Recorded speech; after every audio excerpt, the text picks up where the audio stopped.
आप सभी को राधे राधे, जय श्री कृष्ण।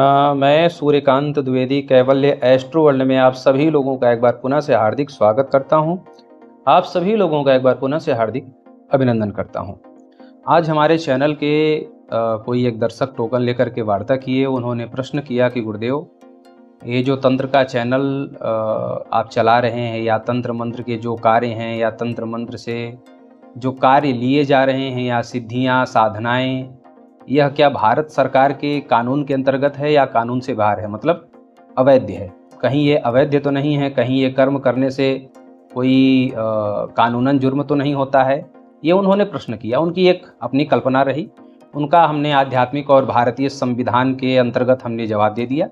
हमको लगा कि बहुत सारे चैनल के और दर्शक हैं जो जुड़ते हैं या भविष्य में जुड़ेंगे, हमारे नहीं किसी और चैनल से जुड़ेंगे, उनके मन में ये डाउट रह सकता है, तो उनका मैं डाउट क्लियर कर दूं। तो बात यह है कि कर्म कोई भी हो, दुनिया का कोई भी कर्म हो, हर कर्म के दो पहलू होते हैं, एक अच्छा पहलू एक बुरा पहलू हर कर्म का। आप जानते हैं कि डॉक्टरी अच्छा काम है, लोग डॉक्टरी पढ़ करके जान बचाते हैं, पर उसी डॉक्टरी पढ़ करके कोई अगर जो है बैक्टीरिया बनाने लग जाए, जैसे चाइना ने बनाया कोरोना वायरस टाइप का, तो वो उसी डॉक्टरी का खराब पहलू है। नेता बनना अच्छा है, पर वही नेता बन करके कोई भ्रष्ट काम करने लगे तो वही खराब है। तो हर कर्म के अच्छे और बुरे पहलू दोनों होते हैं। तो कहने का अभिप्राय है कि तंत्र भी वही है, ये आध्यात्मिक विद्याएं हैं, ऋषियों मुनियों ने, और तंत्र कोई हम जैसे लोगों ने नहीं बनाया है, ये महादेव की कृपा है। ये भगवान शंकर जी ने पार्वती जी से वाचन किया है। कलयुग के जीव बड़ी बड़ी तपस्याएं, हजारों हजारों वर्ष तक तपस्याएं नहीं कर पाएंगे। पहाड़ों जो है हिमालय का जो है हिम बर्दाश्त नहीं कर पाएंगे, गर्मी बर्दाश्त नहीं कर पाएंगे, जल में डूब करके साधनाएं नहीं कर पाएंगे, श्वास इतनी लंबी नहीं होगी, आयु इतनी बड़ी नहीं है, कलयुग में कष्ट बहुत है। ये सब समझ करके माता पार्वती ने जीवों पर कृपा करने के लिए, दया करने के लिए भगवान भोलेनाथ से प्रश्न किया। भगवान भोलेनाथ ने फिर माता पार्वती को तंत्र माध्यम का, तंत्र आगम का उपदेश किया है। ये भगवान शिव ने किया है, और भगवान शिव ने ही गोरखनाथ भगवान का अवतार लेकर के कलयुग में तंत्र को और आगे बढ़ाया, तंत्र का और विस्तार किया, और वही मंत्र उन्हीं प्रक्रियाओं का मंत्र लेकर के समाज तंत्र को आगे समझता है और तंत्र को आगे बढ़ा रहा है। बंगाल में भी जो विद्याएं हैं वो भी साबर श्रेणी की ही विद्याएं हैं, और साबर ही मंत्र है, वो बंगाली भाषा में है, लेकिन उसको भी साबर मंत्र ही बोला जाता है। ये बंगाली गुरुजी ने बताया कि है ये साबर मंत्र ही, बस बंगाली भाषा में है, और उसको सिद्ध नहीं करना पड़ता है, उत्कीलन वगैरह नहीं करना पड़ता है, ये उसमें बहुत सारी प्रक्रियाएं नहीं रहती हैं। तो कहने का अभिप्राय यह है कि सब साबर मंत्र हैं और सब गोरखनाथ भगवान की प्रेरणा से, माता काली, भगवान भैरव की प्रेरणा से चलता है। और घुमा फिरा करके टोटल अगर देखा जाए तो महादेव की ही कृपा इन मंत्रों पर है। महादेव खुद चाहते हैं कि तंत्र के माध्यम से समाज का हित हो, धर्म का हित हो और लोग पीड़ित ना हो। तो ये पहलू है। तो हर चीज के दो पहलू होते हैं। अब उसमें पहला पहलू ये है कि समाज तंत्र के माध्यम से सुखी हो, स्वस्थ हो, आनंदित हो। लेकिन तंत्र में कुछ और बातें बताई गई हैं, मारण मोहन उच्चाटन भी बताया गया है कि जिससे समाज का अहित भी हो सकता है। पर वो मारण मोहन उच्चाटन भी किसी विशेष परिस्थिति के लिए बताया जरूर गया है, क्योंकि आप अगर कुंफू कराटे सीखते हैं या आर्मी में जाते हैं तो उसमें आपको बंदूक चलाना सिखाया जरूर जाता है, लेकिन उस बंदूक चलाने की नियमावली भी बताई जाती है। कुंफू कराटे में या बॉक्सिंग सीखने जाएंगे तो आपको दोनों चीज़ें सिखाई जाएंगी, अपनी रक्षा भी करना पर दूसरों पर अटैक भी करना, ये दोनों चीज़ें सिखाई जाएंगी। रक्षा करना भी सीखना है और अटैक करना भी सीखना है, लेकिन पहले रक्षा ही ज़्यादा की जाए, अटैक हर किसी पर न किया जाए, ये नियमावली भी वहाँ पर सिखाई जाती है। ये अटैक कहाँ पर करना है ये एक विशेष परिस्थिति में होता है। तो आप तंत्र के माध्यम से अपनी रक्षा करिए। अटैक कहाँ पर करना है उसकी कुछ नियमावलियाँ हैं, कुछ विशेषताएं हैं, कुछ परिस्थितियाँ हैं, वो गुरु बता देते हैं कि यहाँ पर अटैक करना मना नहीं है। सांप जो है सांप फुफकारे अपनी रक्षा के लिए वो ठीक है, लेकिन हर जगह जहर मार दे ये ठीक नहीं है।